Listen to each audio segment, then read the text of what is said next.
Why is it so challenging right now to get conversions? Obviously, there's a lot of noise. There's more emails being sent out than ever. There's all this AI slop that's going out. So now, in order to get conversions, we actually have to do lots of little things that add up that actually make a big difference. And I think that we are missing the boat on our websites, on how we're doing our marketing, all the little things that help you stand out, because it's more competitive than ever for everybody's eyeballs and earballs. And the irony that we are seeing actually in what is actually converting is the stuff that is un-AI, the lo-fi content. This is the way you can get the highest engagement on your posts. So conversions are actually tied to humanity, and good news, we're all humans. Today, I'm very excited to be joined by Jay Schwedelson.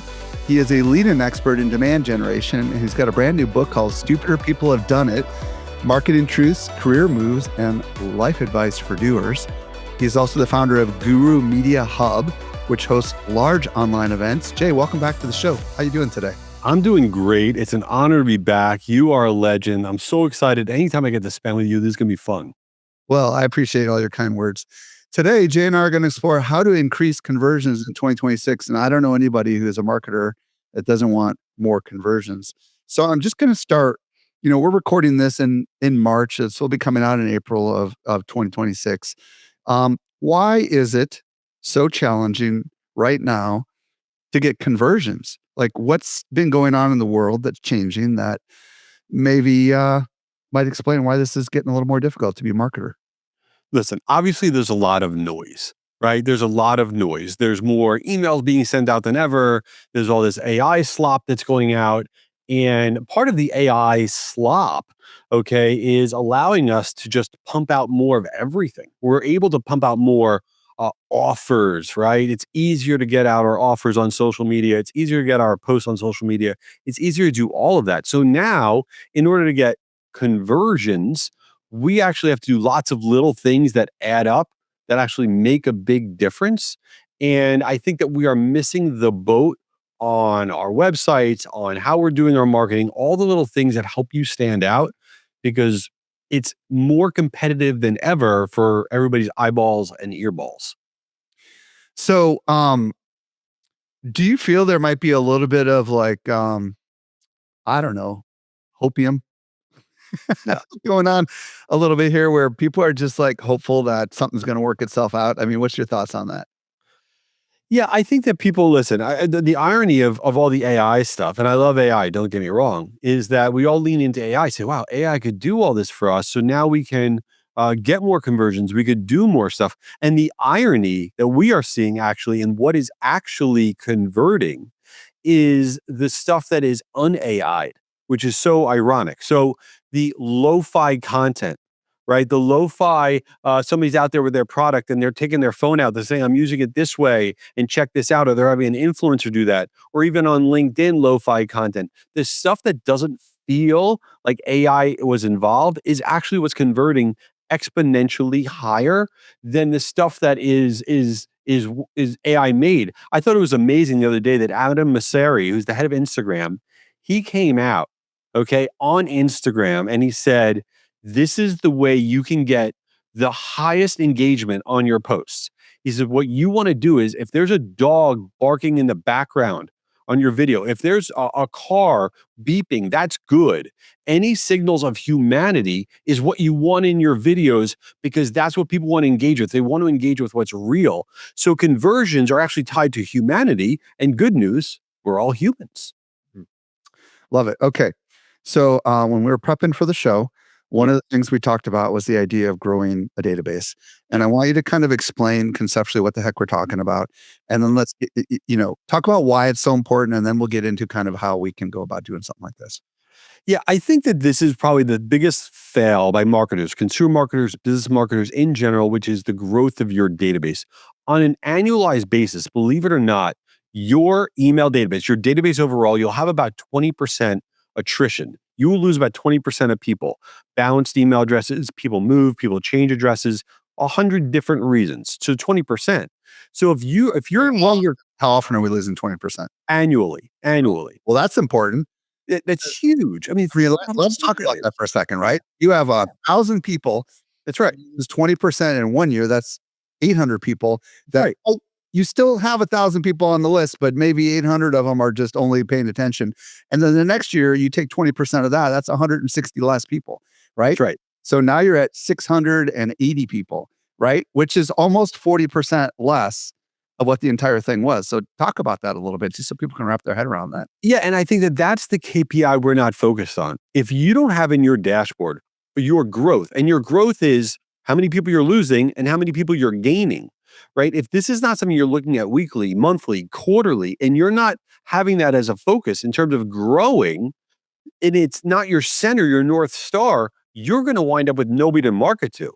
Forget about people that are not engaged. The people that aren't opening or clicking or checking out your social media posts. I'm just talking about people that literally going to disappear. They're not even deliverable anymore. So, you having as one of your core focuses as a marketer, what are the simple things that you can be doing, the always on things that you could be doing to grow your database? If you're not thinking about that, then you are going to have a massive problem in very short order. Okay, but Jay, I'm just gonna say the things that I know are true and everybody's probably thinking about. But Jay, traffic is down on my website enormously because AI, right? Yeah. Right. Um, like that's one of the biggest problems, right? Like, so don't we have to reset our realities now? I mean, isn't it realistic that before AI, it was real? It was. I mean, I'll be intellectually honest. I was adding 20,000 people a month to my email list back in the day. So let's just address that a little bit. Is this a reset of expectations right now? So I think it's a reset of an aggressive Organic. Yeah. organic. You need to have a reset of how aggressive of a posture you're willing to take to get those organic. We'll talk about paid in a second to get organic growth. So here's what you should be doing, which is what the best marketers are doing now. First of all, let's talk about your website. 100% website traffic is down because a lot of people with Google review AI overviews, they don't have to leave Google and all the different things. So website traffic is down, but that doesn't mean you're not getting website traffic. Now, on your website, there's two things that you should be doing. Number one, right there on your homepage, not on a landing page or some sort of other destination point, on your homepage, the primary real estate on your homepage should be data collection. Right there, smack in the middle. Get on our discounts list, get this free guide, join our newsletter, not at some bar on the top of your list, or on your top of your page, or on the bottom of your page, but it should be the primary hero thing in the center of your page where you are doing some sort of incentivized thing to get people to join your list. That's what I mean by an aggressive posture. It used to be, buried somewhere. Sign up for our newsletter, go to our resources area, whatever. No, because we need every single person that's going to our homepage to possibly sign up. You want to incentivize them right there. Now, the second thing you want to do organically, Wait, which wait, wait, no, wait. Wait, I want to dig on okay, this. Okay. yeah, So, we've got a lot of people that have all sorts of different kinds of products. Now, obviously, if you're selling information, it's very easy to do this, right? Like, yeah, I run a media company, you run effectively yeah, a media company as well. So it's easy to do this, to have a newsletter or a report. But what about for like e-commerce people? You absolutely. mentioned like discounts and stuff. Like what help people that are selling products understand how this would work. Oh, I mean, how about people like Allo or any of these other companies that are selling products? Get on our early drop list. Be the first to know. Get on our insiders list. The funny thing about FOMO, okay, that we're also used to always sell on urgency. Get this before it runs out. That used to be how marketers sold. But the world now is everybody actually wants to be first. They want to be the first one to get that new thing. Okay. It's not about will it run out. So if you are selling a consumer product of any kind, right there on that homepage, get on our insiders list, get on our first to know list, right? And this is crushing it because that's what we all want. You got to play into the mindset of what everybody wants. And on the business side, you're right. It's so easy. There's a million different guides, templates, things. Who cares? Give your email address, but whatever it is, your North Star has got to be that primary real estate is about data capture because that website traffic is super, super valuable. Okay, So, couple yeah, couple clarifying questions on this. yeah. This is really important for some people. I've been on websites where there's an incentive where you can get 10% off if you get on your newsletter, Yeah. and they'll send you a discount code. Help people understand why that might be worth it. Because like if they're selling a $50 product and they get 10% off, then they're basically paying $5 for that person, right? Is that something you recommend, like giving them a discount code right there or with a pop-up? Or I mean, I know we're gonna get the pop-ups Yeah. eventually, but like, is it worthy of giving them a fiscal incentive to get on the newsletter if you're selling physical products? So I think, listen, you every company is different, and the lifetime value of your customer, you should know the lifetime value of a customer that comes in via discount that versus somebody that does not come in via discount. If the lifetime value of the customer comes in via the discount matches up with the lifetime value of the person that just straight up buys your product they get on your list, beautiful, fantastic. You've won the offer, lottery. If it doesn't, then that's when you want to lean into more of this access type of incentive where you're not saying you're getting 10% off. You're saying you're getting early access to our first products. Because what you're really saying to those people are you're the people who really, love what we have going on. You're really buying into our brand. So I would first say know your lifetime value about what the discount drives on the back end.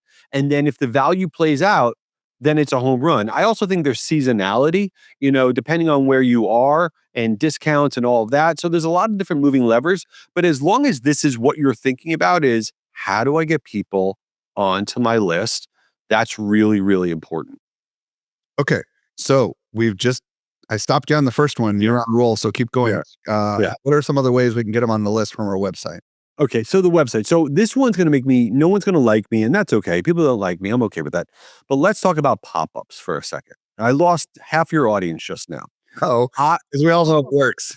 it works, but let me tell you why you have to do it. For the worst thing that marketers say is this: I don't like pop ups, so we don't do them. They annoy me, so we're not going to do them. That's what every marketer says. But here's the deal: when you go to Nike's website and you're a first time visitor, they do a pop up, all right? And you need to buy sneakers. Do you see the pop up and say, you know what? I'm so angry at you, Nike, for having a pop up. I'm never buying from you. Or do you click the little X in the upper right hand corner and you forget there was a pop up like 3 seconds later? Okay. You're not going to be losing business because you have a pop up. But I'll give you the most wild stat.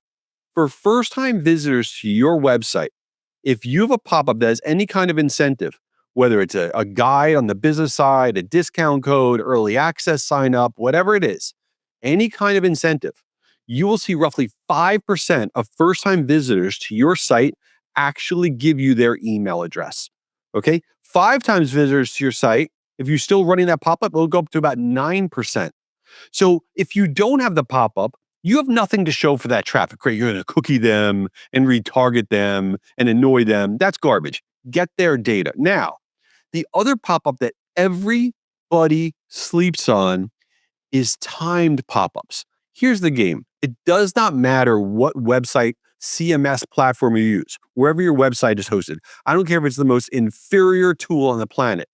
Every website hosting tool can do timed pop ups. What does that mean? Let's say you sell socks. I don't know. Somebody goes on the pricing page on your website where you're selling socks. They're on there for 10 seconds debating what socks they're going to buy.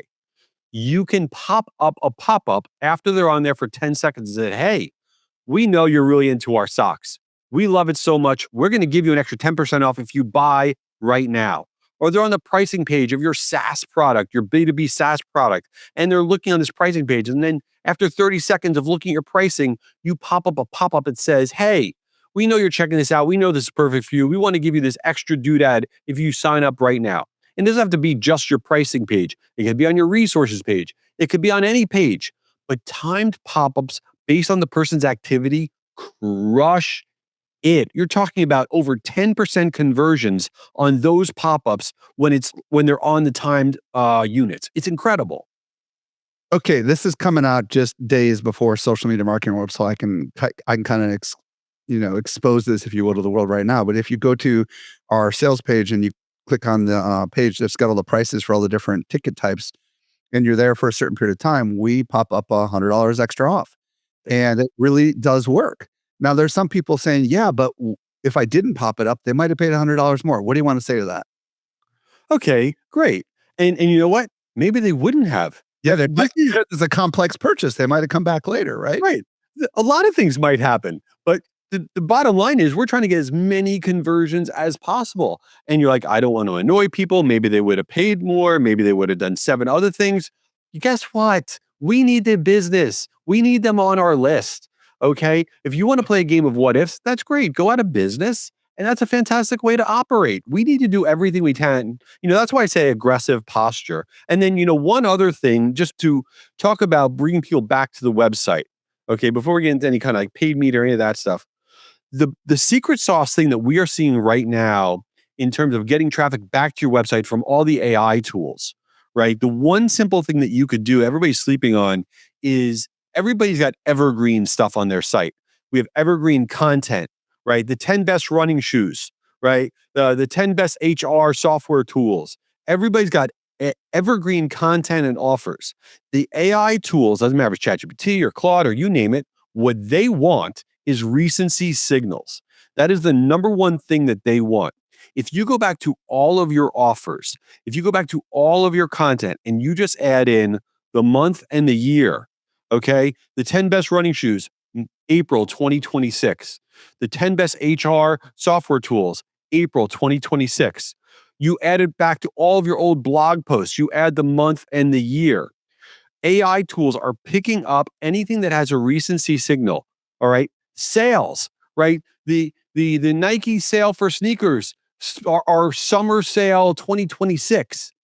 Anything that has a recency signal is getting picked up by the AI, is being included in AI answers more than 50% of the time as compared to those that don't. So there are games to bring people back to your website, grab more of that traffic if you just play the game a little differently. If you're just doing the same old, I hope people sign up for my newsletter, they find it. I hope my stuff shows up in AI and they find it. You're not taking that aggressive posture in order to really generate that activity. Okay, so just to bring everybody back, we're talking about how to grow your database, and Yeah. we talked about how on your homepage you should have some form at the top for some offer. Then we talked about pop-ups, and then we talked about this content recency thing. I want to get back to Yeah. pop-ups for a second. Yeah. Do you have any insights as far as the kind of language that seems to work, or any kind of tips on like how to phrase the pop-up that you've maybe done in your own experience so that we can get someone to act right now?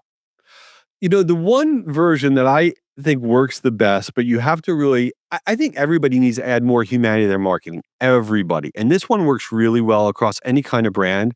And it's this idea of the negative option, meaning I'm not talking about a pre-check box. Oh, yeah, yeah, yeah. You mean that, you mean like you can opt out if you don't care about saving money. Is that what you're That's talking exactly about? right, right, right. It's exactly right. So it says, "Hey, do you want this thing? Yes, I want to be smarter," or "No, I like being a doofus." Right? When you make the no option a negative, whatever your offer is, right? Do you want these comfy socks? Yes, I love them. My feet are comfortable. No, I like when my feet are cold and I can't sleep. When you make and a business, it's the same thing for business, right? Do you want the HR software? Yes, my team will get better. No, we don't have HR. We don't believe in human rights. I don't know, whatever. Right? When you make the no option a negative, the conversions skyrocket because you're adding in this 'Cause nobody wants humanity to to click it on all. that button, right? Nobody wants to be a doofus. Nobody wants to click the thing that says, no, I'm a doofus. Right. And so that is like the number one secret sauce to actually getting a higher conversion rate on pop ups that people aren't doing enough. Okay, and for folks that are not active on AI, just take a screenshot of your pop-up, plop it into your favorite tool, mine's Claude, and just say, "Help me create a negative option, or give me some options," and then pick something that you feel like is on brand for you, you know what I mean? Right. But the easiest one for discounts is, "No, I don't like saving money." That's the best one. That is the best one. Always.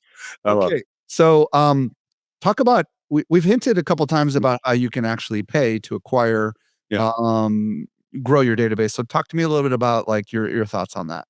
Yeah, listen, there are on social media specifically there, and I don't work for Meta or Reddit or any of these places. Okay, I'm not incentivized to saying this, but my agency business, this is what I do all day long. Is I'm trying to figure out what is the lowest cost way to grow people's databases, get people on their newsletter file, their special offers file, whatever. So I've tested everything, and right now, what is working the best? Okay, let's talk about trying to get people onto your either your consumer or your business newsletter file.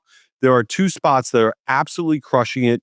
coming in well under $5 per subscriber, oftentimes in the $2 to $3 range. And those two things are on Instagram, okay, doing paid reels or story ads, where the person, and you've seen them, right? Hey, do you want to subscribe to this thing? Yeah, yes, register. Pops open like two fields. You fill in the two fields and you hit submit. Those ads on Instagram, reels, and stories, Is that like a lead ad or something like that where you stay on platform? Is that the you idea? stay on platform. And here's a secret for everybody for social media, paid social media, period, end of story. When you are trying to get people to subscribe to something, to give you their information, never take them off the platform. Nobody wants to go on Instagram, see your ad, and say, "This is the greatest ad of all time. Let me stop doing brain rot and scrolling and leave Instagram to look at this garbage newsletter I was barely interested in." Nobody wants to do that. What they want to do is say, "Oh, I'm scrolling. I see a bunch of stories. Oh, this newsletter looks good. Yes, three fields." And I keep on with my brain rot. Keep them on platform. You get the data. That's how you keep it the lowest. And by the way, this is not just a consumer thing. Business to business is crushing it on Instagram. Your audience is there, 3 billion monthly active users. They are there. So whether you're a business marketer or a consumer marketer or a nonprofit marketer, does not matter. E-commerce, using Instagram Reels and Stories to grow your database, sub $5 growth per. The other one now is Reddit. You know, Wait, real quick. yeah, Before we go to Reddit, how yeah. do you get those leads into your database? Because that's a question I have, and maybe others have as well. Oh yeah, no, it goes right in. I mean, you got a file right there. You give an API right into your CRM and hook it to a Zapier connection.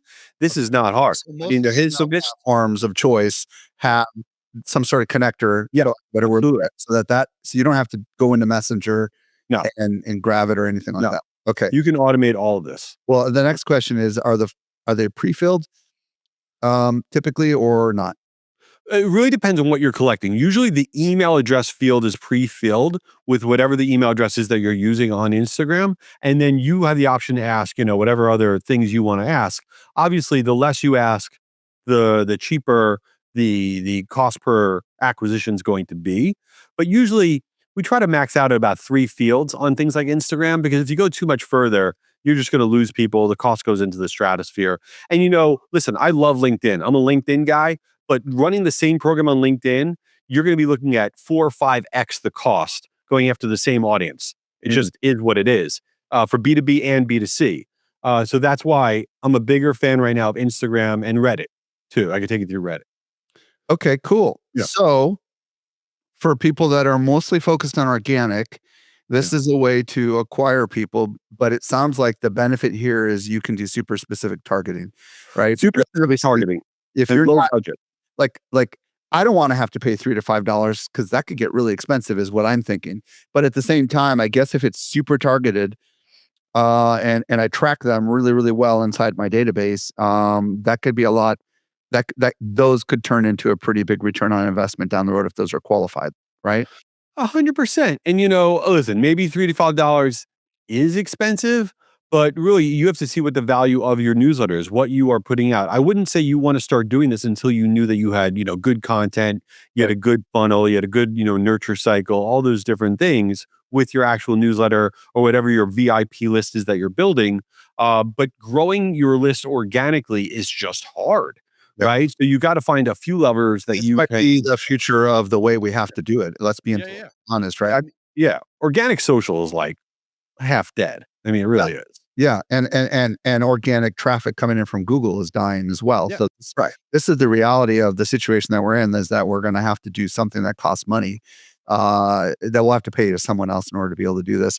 Just out of curiosity, what's your thoughts about, ads in other people's newsletters? Does that work, or is that kind of a waste of money? So ads in other people's newsletters. First of all, I'm a big fan of swaps with other newsletters all day long. But the ads that work in email newsletters are endorsement style. Period. End of story. Hard stop. Where whoever that newsletter is coming out from, if it's coming from a creator, like a person, like you're in somebody's newsletter that has a big following, you want an endorsement style ad from that creator that will exponentially do better than whatever it is the boring copy that you wrote. For a lot of generic, publisher ad, if you're a regular magazine type publishing type of newsletter file, endorsement style is going to be a little bit harder to do. But if you are working with a creator's newsletter, you want to push for the endorsement style, it'll do a lot better. But What email does that mean? response is way better. Explain to people that don't know what that means. Okay, I'll give you an example, like my own newsletter, right? So we get ads in my own newsletter, and they'll say, "Oh, we want endorsement style." And that'll mean that, okay, so let's say I'm doing an ad for some sort of, a design platform or something, right? In the newsletter, I'll say, "Oh, this design." I'll say in first person, "This design platform is amazing. I was able to create an ad in 3 seconds. You got to try this thing out." You are using your voice to endorse a thing, and the same thing on the I consumer see. side. Got it. You know, oh my God, I wear these socks every day, and if it wasn't for these socks, I can't. I think I'd drop dead. You know, so that works so much better because the readers already bought into. That's why they're subscribed. Got it. Okay, Reddit. Reddit. So people were sleeping on Reddit. Reddit, in the last 4 or 5 months has changed their ad units. Reddit used to be really, really tough to do anything on there that would produce any type of meaningful results with paid ads. But they launched new ad units. The one ad unit I love is called their lead gen ad unit. Identical basically to what's going on in Instagram, that you could be in some subreddit community. You could be in the pop culture subreddit community, or you could be in the Star Trek subreddit community, or the IT security subreddit community, and you could have a pop-up ad there that says for your newsletter, your special offer, your guide, what are your VIP list. And just like on Instagram, it pops open the little thing. It says, "Hey, you interested in this?" And then you put in your information, your email address and 2 fields, you hit submit. Again, you don't leave Reddit. And this can go right into your CRM or email sending platform. So this only happened the last few months that Reddit actually did this. And then about in the last few weeks, they launched another ad unit called their reminder ad unit, where while you're on Reddit, you could actually run these ads that you remind people about a sale, right? Click here if you want to be reminded about Nike's upcoming sale. You click remind, okay? And then what they do is Reddit will actually send you an email reminding you about that sale as it's upcoming, and it'll actually do a push notification on the app as well on your phone. So this reminder ad unit has also been really, really great. So bottom line, if you haven't really seen some of Reddit's new ad units, I think it's worth looking at to grow your database, to grow your reach, to do all the things. How do you feel like Reddit compares to Instagram as far as pricing and stuff? Instagram is still less expensive, but what we found is that Reddit's further down the funnel from a buying cycle. And what I mean by that is Reddit's really good for way top of the funnel. Get on a newsletter, get on a VIP list, something like that. People that are going to Reddit, by and large, are really going there to solve for something. Like, I'm trying to figure out how to do X, or how other people are doing this, or what's going on with that. And so, from what we are seeing, if you're actually trying to sell product or sell service, instead of just growing, a list per se, Reddit users seem to be more mid funnel than top of funnel, which is what Instagram is. Okay, so we have talked about you can add something to your homepage. We've talked about pop-ups. Yep. We went off on a little thing on content, and then we talked about paid real story ads, and then Reddit is very interesting to me, just because there's so many communities in that sounds like you could target. So, okay, let's talk about our landing pages. And when I say landing pages, I mean, well, generally we're talking about a page with an opt-in on it, are we not? Or are we talking about what do we mean by landing pages? And from your perspective, and what can we do to make them better? Yeah, I love this topic because when we talk about a landing page, it could be a destination page. It's any place where you are taking somebody that just clicked on something, you're trying to convert them, right? It could be somebody clicked on a search ad, you're taking them to a specific page, trying to convert them. They clicked on an email offer, they go to a specific page, you're trying to convert them. A consumer offer, a B2B offer, a social media post, you're trying to convert them to a webinar registration, to a discount, to buying a product, whatever it is, you're taking them to this specific page. The thing that boggles my mind, the thing that is unacceptable, and we're going to solve it right now for everybody, is that we think it's okay. We think it's okay that you get 100 clicks on some email offer that you send out, and they go to this destination page, this landing page, and then 95% of these people bail, they bounce, and you convert on maybe 5% if you're lucky. And we think it's normal and acceptable that a second ago, 100 people were interested in this thing. And then collectively, like they were on a party line on a phone and they said, bah, nobody, everybody bail on it. I know we clicked on it, but just bail on it. And only 5% of the people convert. It doesn't make any sense. They were just interested. So, what are the little things that you're not doing right on your landing page that's causing to turn people off so fast? So, let's go through some of the things that you probably would never think of. First off, the big hero image on that landing page. Okay, you got this big image on the landing page. Here's a secret sauce thing. Wherever you just took them from, let's say you sent them out an email, and the email had an image of me waving, hello, and then they get to the landing page. You want to have the same primary image, that image of me waving, hello, again on that landing page. Same thing with a social media ad. Same hero image from that social media ad right onto that landing page. You want the same hero image. Why? Because we're a simple-minded species. We get nervous in our subconscious. Are we in the right place? And when we see the same picture from the email on the landing page, you're like, oh, good, I'm in the place for the thing that I want. So having that same primary image will actually increase your conversion rates over 10% just by making sure that people feel comfortable. Okay, wait a minute, Jay. Yeah. Hold on a second. But Jay, like Andromeda, which is like the new update from Meta, they want a whole bunch of images and they're going to decide which image goes with the ad. Or Jay, I'm testing out a bazillion images. I don't know which one's going to convert. Talk to me a little bit about what do I do in that situation? Yeah, listen, it's not going to be a perfect science, a perfect thing across the board, right? But it's something you need to keep top of mind because even if you can't say it's this exact image, it needs to look like the same feel, the same vibe, the same place. Okay. Okay. You need to create that comfort zone. It can't be this radically different spot and you're like, okay, I hope it all works out, right? Because that's why you're turning people off. They're confused. Got it. Okay, cool. What else? Okay. Now let's talk about the number of fields. Okay. The number of fields that you're So asking. wait, what are you talking about? Fields? You've already, Okay. You go on a page and it says, I want your first name, your last name, your pet's name, your zip code, everything about your life, your talking about lead generation, like a page that says the generate. page, you're asking for all the different fields. Okay. In general, first off, for every additional must fill field that you require, you'll lose about 8% of your registrants. And I share that because you may want to collect a lot of data on people because you want to have all this information. But the more that you are asking for, your form is looking visually boring. They get to the page, you're like, nah, too much work. So first off, you want to think about how many fields you have. Now, you may say, but we do need to collect a lot of fields because of this, that, or who cares, whatever. If your form has more than 8 fields, okay, I tend to lean towards 5. But if your form has more than 8 fields, you want to go to a multi-step form. I think that is step 1, step 2, step 3.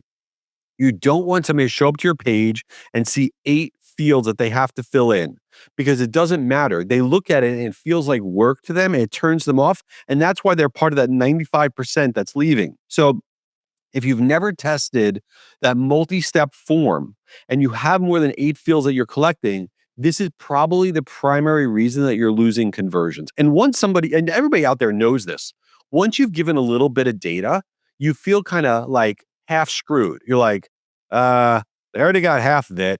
I might as well keep on going because what else am I going to do? And it gets you to convert. So think about if your form is visually boring, because that's actually what turns people off. Okay, this is interesting, and I'm thinking creatively. First of all, I have tested this, and I don't know if you found this to be true, but Yeah. I found that first you have a button and then you reveal the form. So, for example, get the thing. And once you click get the thing, that's the first micro commitment. And then typically, I would imagine if you really wanted to, and I've seen some sites do this where it's simply name and email and then send me the thing. But then afterwards, they give me another incentive to fill out the rest of the form. Have you ever seen this double incentive kind of thing? Yeah. I don't know how in the world they do it, but it's like, hey, and by the way, we'll send you this extra thing if you answer all these other questions. I don't know. I'm just thinking creatively, but does this even work? Yeah, no, it works. But sometimes the problem you have is your database gets a little clunky because some people do parts of it, some people don't do other parts of it. Like, okay, we have 47% of the people that did this part, but not this part. And you're like, what do I do with all that? What Right. do you normally ask then? You said you ask 5. What are you asking for? No, what I'm saying, when I say five, I'm saying if I go beyond five fields, that's when I go to multi-step. Okay. Right. What are you So typically asking for? Like, well, it just depends on what you're doing. If you're selling product, right, you have to ask for you know what you have to ask for. You have to ask for all the shipping address, all that stuff, email address, mm, whatever. It's when you get into the variable ones, the ones do you have to ask, what are your interests? How often do you do X, Y, and Z? right. What do you really, care about this? Or if you're a business one, how big is your company? How many employees? What's your job function? What's your title? Really, if you really want to get the most data out of somebody, and now we're going kind of off a beaten path a little bit, quizzes are secret sauce. Mm, Everybody loves filling out quizzes. You use a quiz as your lead gen play, and people love quizzes. Then you tell them about themselves. You spit out a stupid thing at the end that says, "Oh my God, you're actually you're a dinosaur lover because you told us all these different things," or whatever.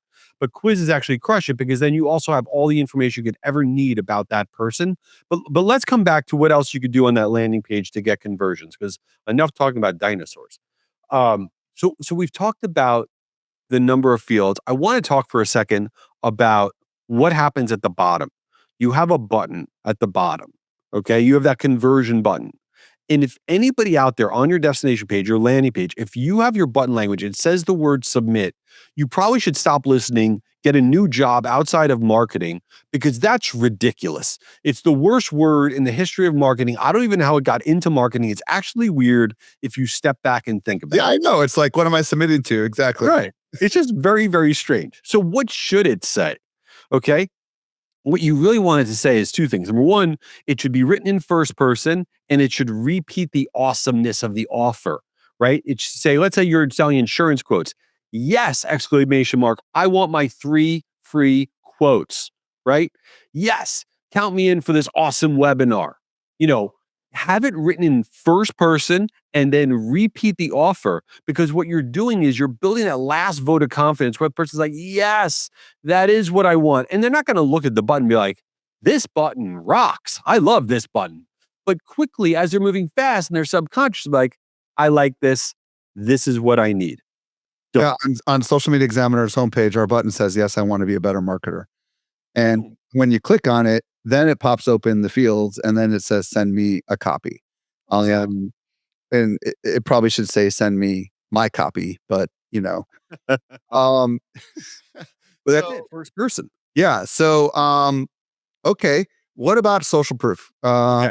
Let's talk about that and let's testimonials, all that fun stuff. Yeah, yeah. So okay, so now we figured out the button, but now the other secret sauce thing that you want to have right near that button, either right below that submission button, we won't call it a submit button, right below the submission button, or on, let's say, the left of that button, you want to have one hero testimonial. Every company on earth has a testimonial. You could write one testimonial and build the greatest company of all time, and you want to put it right near the button. It would say something like, "These are the most comfortable socks ever," said a recent buyer, right? This software saved us 50% of our budget, right? One testimonial in quotes right near that button.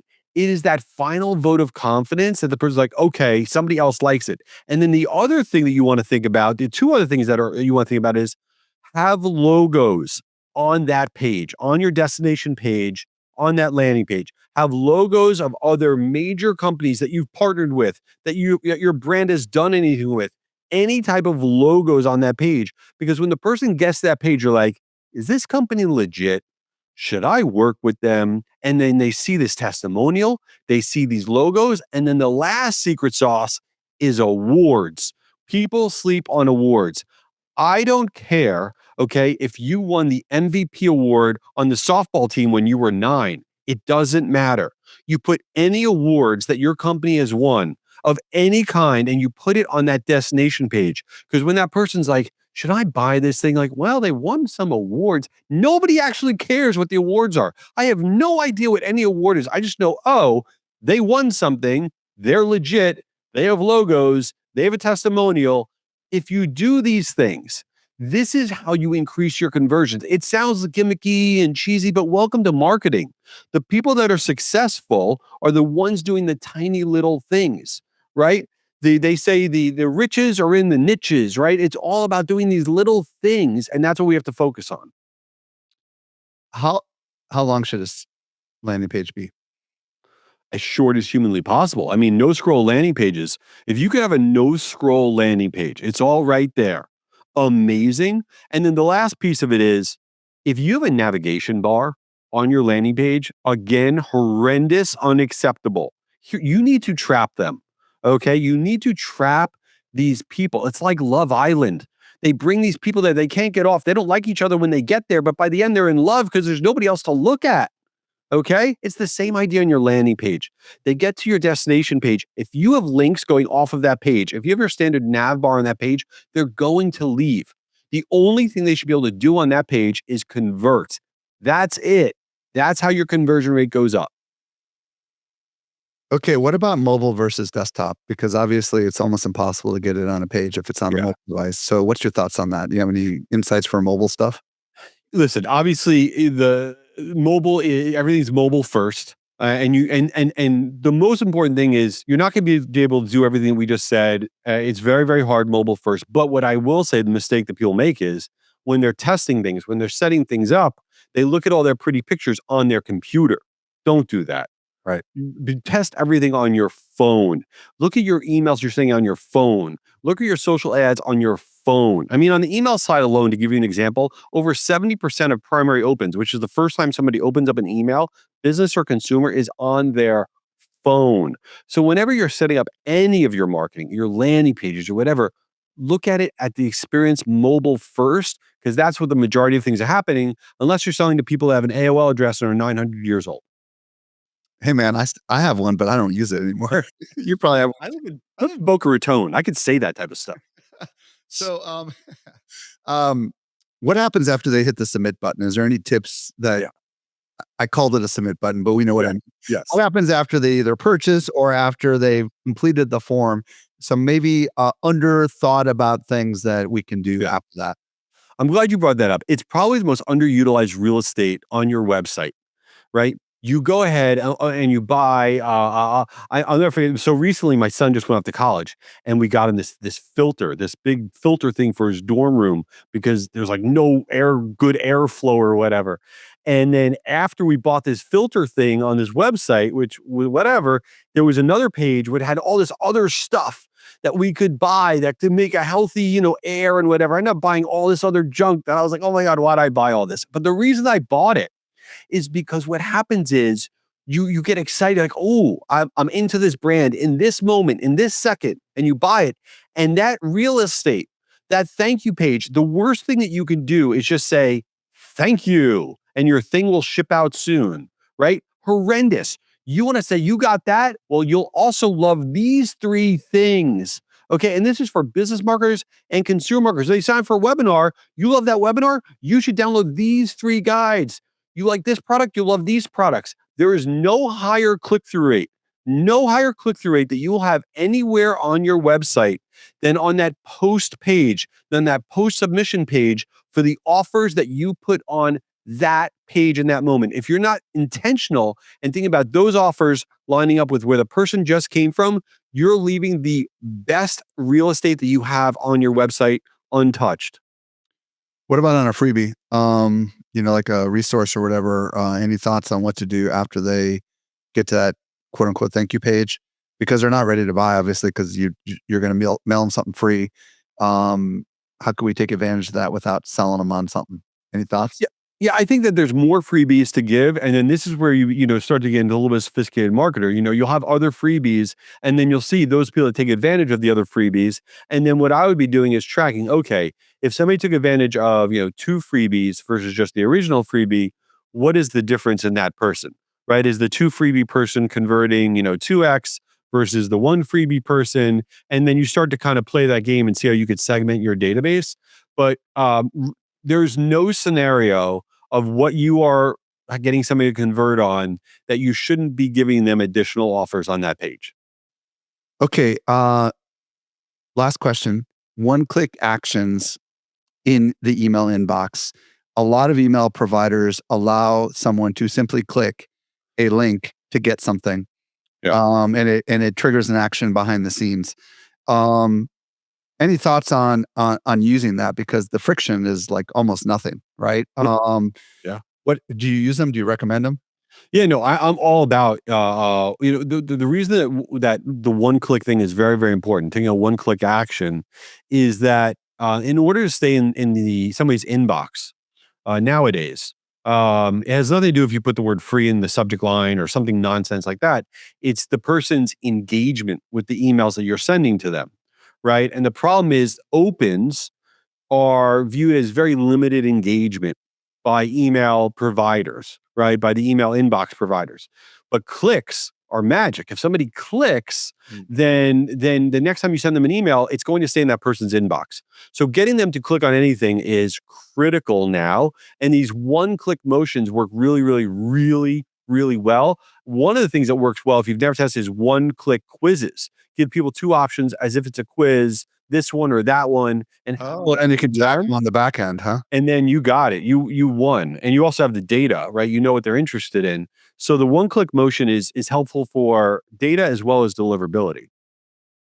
Jay Schwedelson, we have we have covered a gold mine A lot. of stuff here, and I know there's so much more where that came from. So I want you to tell everyone where they can connect with you on the socials, if that's an option, Yeah. and also where they could maybe reach out if they, I don't know, want to work with you or buy whatever you have to sell. I appreciate that. Well, first off, I have an inferior podcast to this one, but it's called "Do This Not That" for marketers. I'd love if you check it out. I can't If believe I you forgot to mention that. no, that's all good. I'm making the formal endorsement. It's a great show. I've been on Oh, multiple times. Strongly yes. recommend it. Yes, Michael has been on multiple times, which don't take that as a negative. No, I'm kidding. He's been incredible always. So let's do this, not that for marketers. JaySchwedelson.com is where you can find out how to work with me and my agency and partner with me and all the things. And my primary socials, I'm all over LinkedIn. I share horrible memes. Please connect with me. And I'm also on Instagram. So you could find me there, but JaySchwedelson.com has got all the jazz. And it's an honor to be on the show. You are the absolute best. And this has been fun. Thanks, Jay.